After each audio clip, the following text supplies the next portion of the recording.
For one of my upcoming projects, I decided to go fully retro and order a genuine NeXT color monitor, which soon thereafter arrived in the mail, and I was very excited to get it unboxed. So here you can see the back of it sticking out of the package.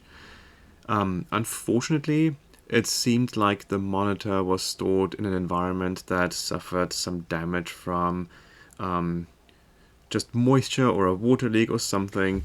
But first thing I noticed were some blotches on the outside of the case, and as I dug into the monitor, there was a lot of corrosion on the outside of the metal cage and most of the screws holding it together. So let's look at the journey from kind of this nasty situation, getting it back into hopefully almost original shape.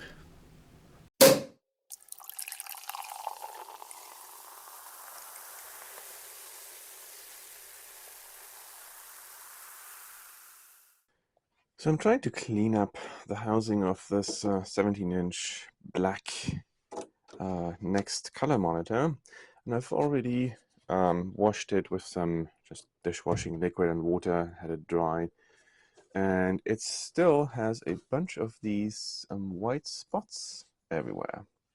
But I don't know what they are. I also gave it a little bit of a scrub with one of these magic erasers, and oops, on the front bezel I tried one of those plastic restorers for a bit.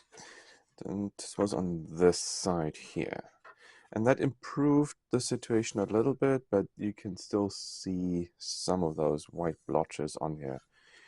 So as a next and probably last step, I'll try to see if a little bit more magic eraser and maybe some Windex is going to change this for us a little bit. So what I'll do is I'll spray this on the magic eraser and work that in a little bit more. A little bit more pressure than last time, and see if any of that comes out. It doesn't look like scuff marks. I wonder whether that is maybe fading of the black pigment in the plastic.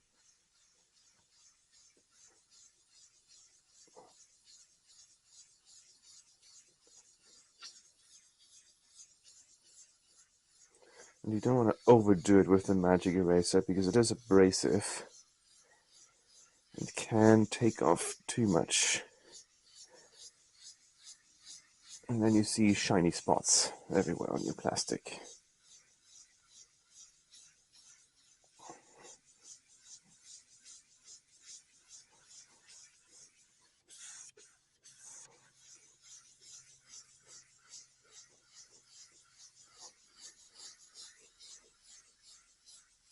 Okay, I think that's enough for now. Don't see anything on the eraser. Let's give this a quick wipe down, let it dry, and then see what the result is.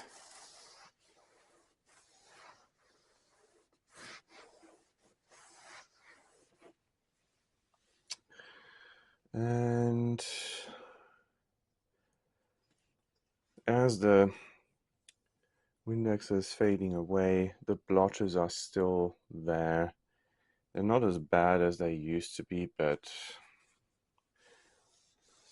this seems to be some issue with the pigmentation in here, where it just fades over time. So I don't think this is going to change much, unfortunately. Oh well, we've tried. So I've given up on the plastic restorer polish, or whatever that is. It I mean, it shined up the plastic a little bit, but it didn't really get rid of the white marks that looked like mold stains. Let's see. I don't have an example that I've treated before that I can show you. So I've washed it all off again, and I started trying this thing here. Forever Black Bumper and Trim Reconditioner, and it comes in a package with a cleaner and this sponge applicator. So all you do is you soak this and then paint it on. So it claims to be a dye. However, I think yeah, it says here black colored dye.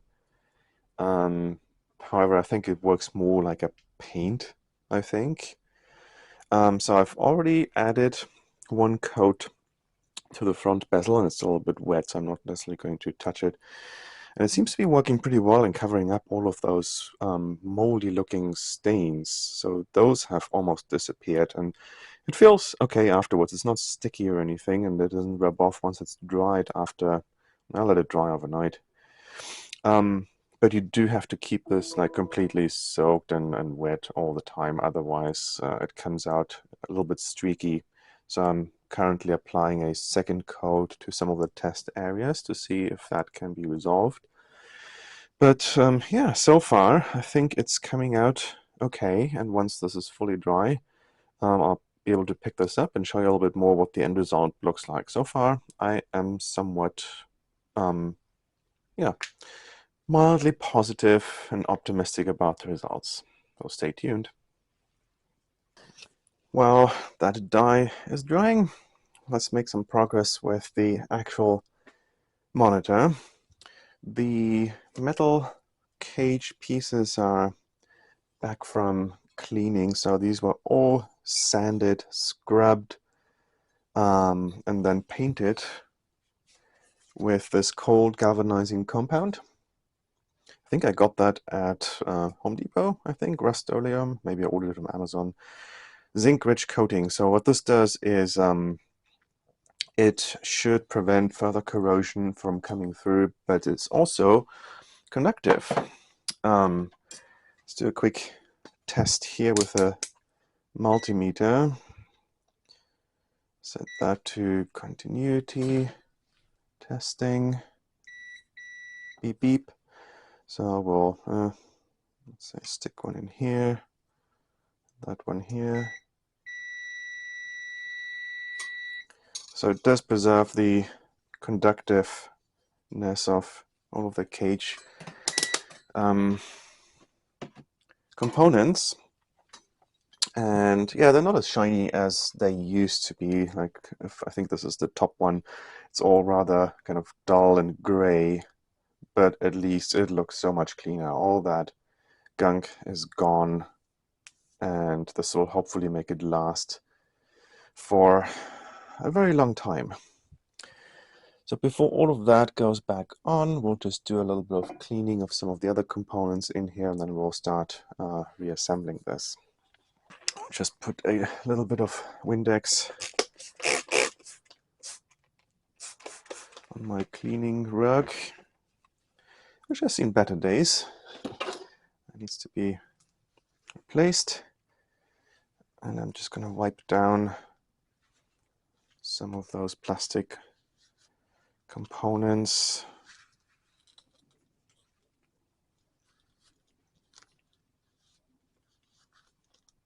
That is the power button.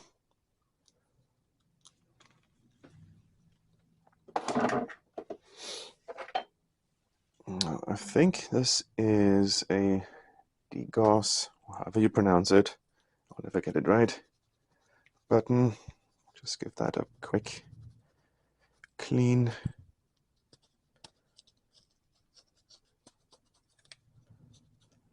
And then the cable.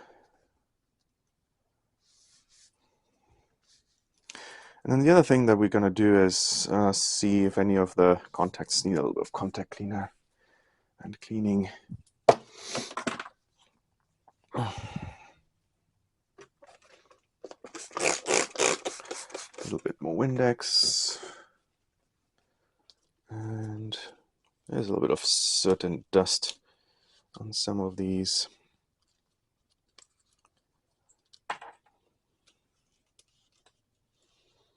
And I don't think this is strictly needed, but I like things looking tidy and pretty, even though I can't see them.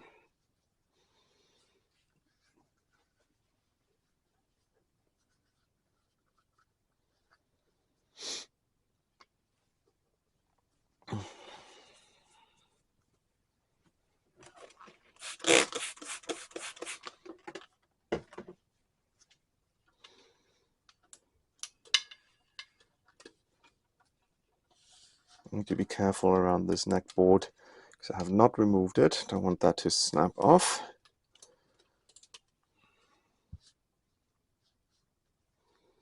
Okay, so I think that's it around all of the cables and other loose components. I spared you watching me putting this all together, figuring out where each cable goes. Fortunately, they're all keyed, so it's very easy to find the right spot for each of them. Power supplies back in. There was no corrosion anywhere on that. It probably does need to be taken apart at some point to figure out whether any of the capacitors are leaking. Cable ties. Oops. Darn it. Getting the front bezel on was a bit of a nightmare, involving some tug of war with the cables down here for the DGOS and the power button, but it's all in, so I can put the remaining screws in here. Do make sure that before you do that, you clean off any kind of nastiness from the sides of the tube. I don't know, I already have to go back and clean up a little bit more, but whew. All right, we'll put these 4 screws in, 2 on either side, and then we'll test for fit of the back housing. Okay, so this does fit nicely, even with the cables coming out of the side here. So I'll try and move this down, get the right alignment, and then add however many screws. We have 2 here at the front, and then I think a few down here will fit the stand, and then we're ready to test. Okay, so this doesn't quite fit. I can show you that. A little bit more detail here. A little bit of a misalignment happening here. But we can still access the power as well as the video connector here. And the fuse. I'm assuming this is because of the bolts that I haven't aligned properly down here on the inside of around the tube. But this is only minimal. I will have to open this up again at some point anyway, so this will be fine for now. I didn't find quite the right screw, but this is a temporary solution until I can find one that has the right length to go all in there. But yes, we are done, and let's turn this around, clean it up a little bit, and then test it with the turbo color. Alright, so have fun seeing me struggle putting this all back together. Whew. What next? Y cable, sound box, keyboard, mouse, power. Oops. So much fun.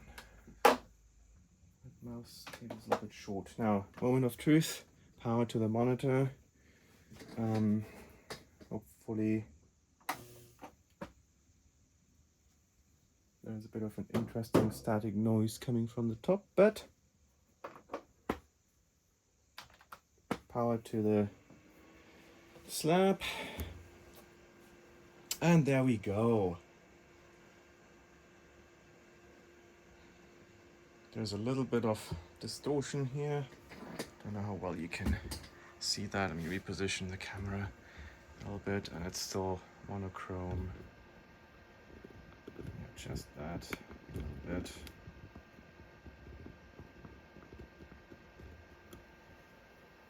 So that box is replicated over here a little bit. And well, other than that, seems to be doing okay. Let's see that there's a little bit of room left, top and bottom.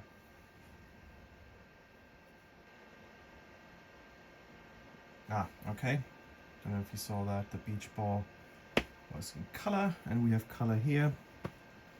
So yes, this works for the most part. It looks a little bit yellow. I'll have to figure out how to potentially adjust that. I might have messed up some of those settings. Alright, I think we have sorted out the yellow tint on the monitor. I'm quite happy about that.